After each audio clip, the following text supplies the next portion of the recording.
I'll be coming out for this historic occasion. I'm Jim Leach, the curator of the Air Mobility Command Museum. I'll keep my comments short. Wow.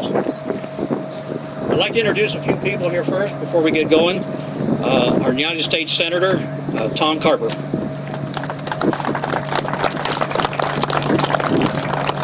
And the commanding officer of the 108th Air Refueling Wing, New Jersey Air National Guard, Brigadier General Mike Cunniff.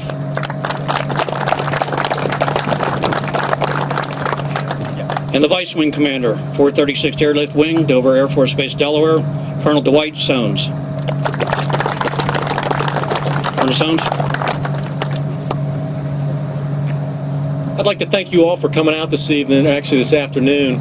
What I'm going to do is I'm going to turn the phone over to the mic over to Senator Carper for just a few minutes, and then both myself and General Cunniff will make a few comments. But it's a great day. It's much better than it was yesterday in terms of weather, so we're glad that you guys could all make it out. Senator? Please remain standing. General, great to have you here. Thank you. Come on over here just for a second. I was saying to General, we were walking off the plane, I said, have you ever been here before? Tell him what you said. Not in a little while, but I've been here before. What do you most remember about the Dover Air Force Base? Do you remember that I was not here the first time, right? When you came, okay, all right. Yes. Well, we're glad you came back. And how did the plane fly? That plane's here. It's a 1957 model, so it's 52 years old. So are two of the pilots, by the way.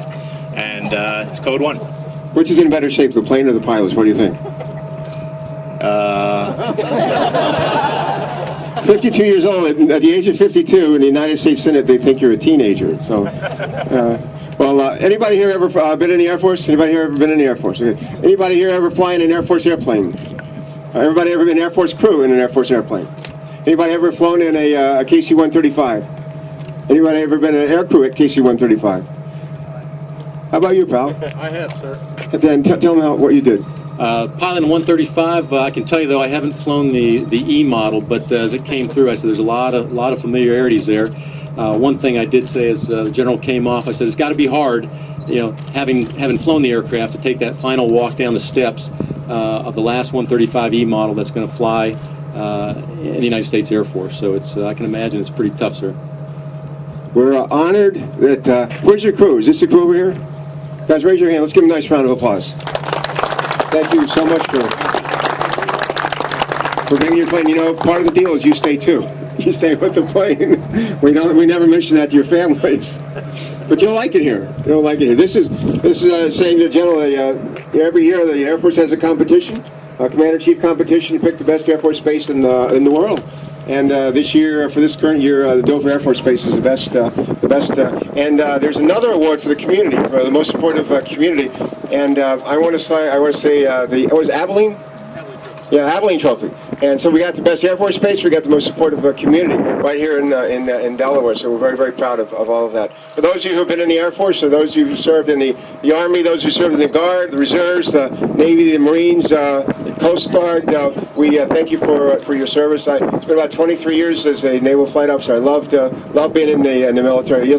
First time I ever came to Delaware, I was an ensign in the Navy, and we caught rides, hitchhiked rides out of Corpus Christi, Texas, over to Randolph, up to over to Charleston, and up here to Dover, and making our way to Baltimore one weekend, early in the Vietnam War. And that was my first visit ever to Delaware. It was a day very much like this, just an awful, beautiful, perfect day. I just want to say how cool it is to have a facility like this, where we have now it's 28 planes. 28 planes. Come on over here, Jim. We got a bunch of people who work. They don't get paid for this. You don't get paid for this, do you? No. Not a dime. How many years have you been doing it? 22 years. 22 years. Think about that. That's not minimum wage. Not paying a dime. That's pretty. Why do you do it? I love it. Absolutely love it. And the other folks that work here, volunteers, those who are part of the family, museum family, would you raise your hands? Let's put our hands together for them. You guys do a great, guys and gals do a great job. There's we all know there's 50 states, and out of those 50 states, 49 of them have a national park. And there's one state that does not have a national park. And the state that does not have a national park is the first state to ratify the Constitution. The state of Delaware has no national park.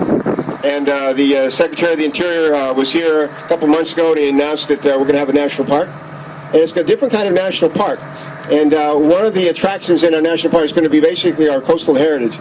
But one of the attractions will certainly be the Dover Air Force Base. And for all of you that have been putting your heart and soul and a lot of blood, sweat, and tears into this museum, this will be part of our national park as well. So this is a lot of people are going to see this plane before it's over, and we're happy about that.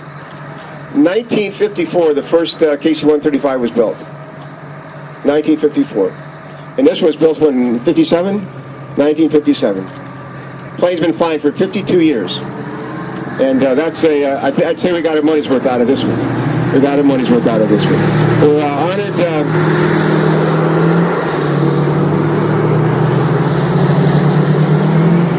Let's check the emissions on that last one. Well, I chair the Clean Air Subcommittee in the Senate. I want to talk to the driver in that last vehicle. Anyway, it's great. It's a great thrill for us to have this plane and add him to our family.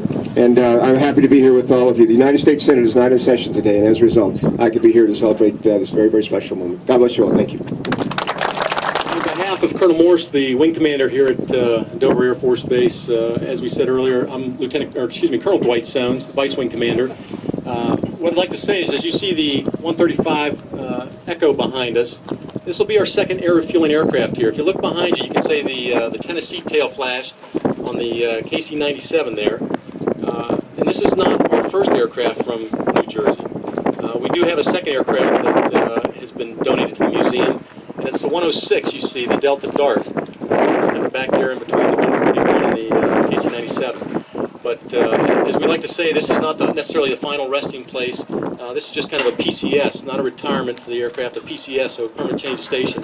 It'll be here. But General Cunniff, we appreciate you all bringing the aircraft in. It looks great. And if you haven't seen, if you look closely at the engine cowlings along the boom and some of the other aircraft parts here, you can see some of the crew members and some of the team members from McGuire Air Force Base have written their names on the side of the aircraft there. When we're all finished up, everybody will get a chance to take a look at the aircraft and get a little bit closer to it. But thanks for coming out today. General Cunniff, I'm going to turn it over to you. Appreciate you bringing the aircraft. Thank you. Thank you. Thank you.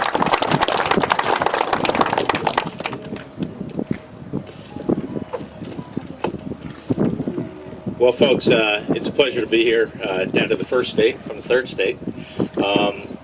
Nobody ever remembers who second is, but we're the third state, and you're the first. So I just want to tell you what kind of airplane you have here and why I think it's so special real quickly. There's only 12 E models left around the country that have yet to go out to David Moffett, Boneyard, some people call it. And 4 of those 12 are even going to go to static displays. One at Scott, this one right here at Dover. We're going to keep one at McGuire. We're going to fly the very last E model, and it'll be the 108th crew because we're the only ones so qualified to fly them. On the 21st of September to be the static display from down in Little Rock, and that's right now sitting up at Bangor Air Force Base in Maine. But out of those 12, only 3 of them are still been maintained over the years flyable. They haven't really been flying the E model for 3 to 4 years. There's only been 2 at Scott to keep themselves current, and this one here to keep ourselves current. The 2 at Scott are flying Monday to the Boneyard. They haven't flown in over 3 months.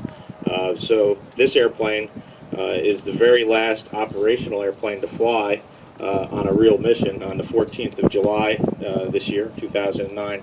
This one flew an operational mission off of Bravo Alert at McGuire for an Operation Iraqi Freedom mission, refueling guys heading over to the sandbox there.